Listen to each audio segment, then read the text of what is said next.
Hi everyone, I'm meteorologist Rusty McCranie, and welcome to Weather Express. Your weather in 5 minutes. Start the clock. Friends, severe storms are rattling the Tennessee Valley and portions of the southeast. We've got some rain from the mid-Atlantic states and rain that'll change to snow in portions of the northeast. Let's look at these storms that are hammering the Tennessee Valley right now. Look at all of the lightning, that live lightning count just going up and up. These severe storms coming out of southern Illinois and southwest Indiana through Kentucky, Tennessee, now diving south into northern Alabama, Georgia, even the western sides of North Carolina. We've had all modes of severe weather for today. We've had an absolute ton of severe thunderstorm warnings. Take a look at this loop here that's going to pop up for you. All of these red polygons are severe thunderstorm warnings. We had a couple of purple or tornado warnings in portions of southwest sides of Indiana a little bit earlier in the day. But again, as this loop comes back up, just take a look at all of the red that you see on the map. All of those are active severe thunderstorm warnings. Nashville towards Huntsville, Alabama, north of Atlanta, near Knoxville, Tennessee. And again, I think the storms near Charlotte are going to be firing up as well. The main threat with these have been winds of over 70 miles an hour, but some 1 to 2 inch size hail as well. When we take a look at the watches that are currently into play in association with this, these are all going to be severe thunderstorm watches rather than tornado watches, which of course is good news. Still can't rule out an isolated tornado, but I tell you what, the wind and especially the hail has been prolific with these storms. You guys see these storm reports? All of the yellow icons you see are hail reports. If we look at Knoxville, just as an idea, they've had 1 to 1.8 inch size hail or golf ball size hail there. And we've had a lot of 1 to 2 inch size hail through the Tennessee Valley. Again, very active weather there.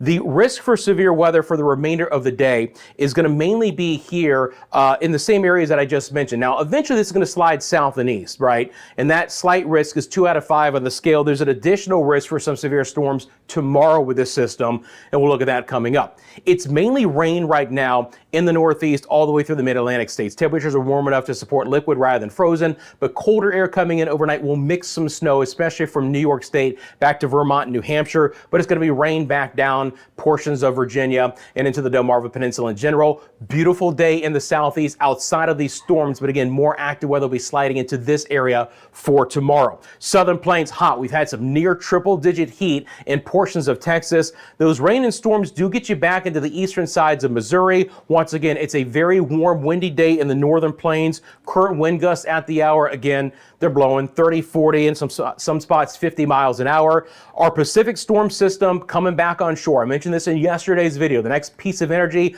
moving on shore, gale conditions along the coast, heavy rain across I-5. Notice temperatures are very warm, so it's going to take some time before we actually get some snow, but eventually down the road, I think we are going to get some mountain snow, especially in the big sky country.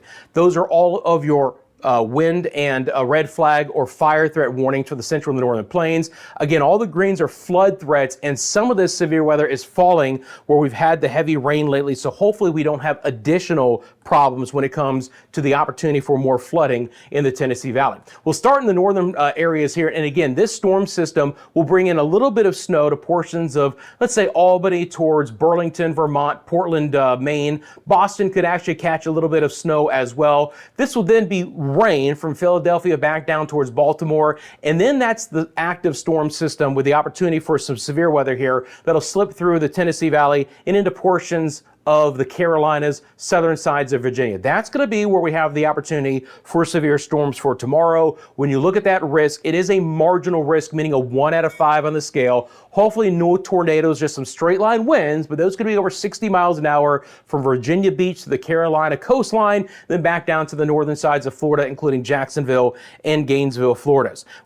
When I switch back over to the model on the big screen, and we'll go back over to the Pacific Northwest here, again, you're going to see a lot of green on the map rather than white. This is still going to mainly be rain. Now, eventually, when it gets into northern Idaho, colder air gets pulled in. We'll get some breezy conditions there, but it'll turn into some snow. But the biggest impacts will actually be along the Pacific Northwest coast with the rain that they'll see up the I-5 corridor there. So back out to the broad view, again, the risk for severe weather 3 days out is actually going to be with that next storm system, but it's just generalized thunderstorms. And at this point in time, there's no actual risk for severe weather. That's good news. And then when we take a look at the total precipitation here, just want to bring this on real quickly here. I want you guys to notice that the precipitation totals overall, hopefully these will pop up. That's the snow. This is the actual rain.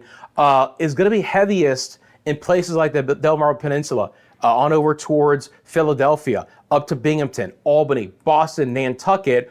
And thankfully, the heaviest rain misses the areas of the Mid-South that are still dealing with some of the flooding. We still get 1 to 2 inches of rain, but it's more about the severe weather threat in those spots than anything else. Friends, I'm into overtime, so I am out of time. Appreciate you guys making Weather Express a part of your daily routine. Thank you for liking and subscribing, and make sure you have those notifications on so you know when a new video drops. Have a great rest of your day, and I'm back tomorrow with your latest 5-minute forecast.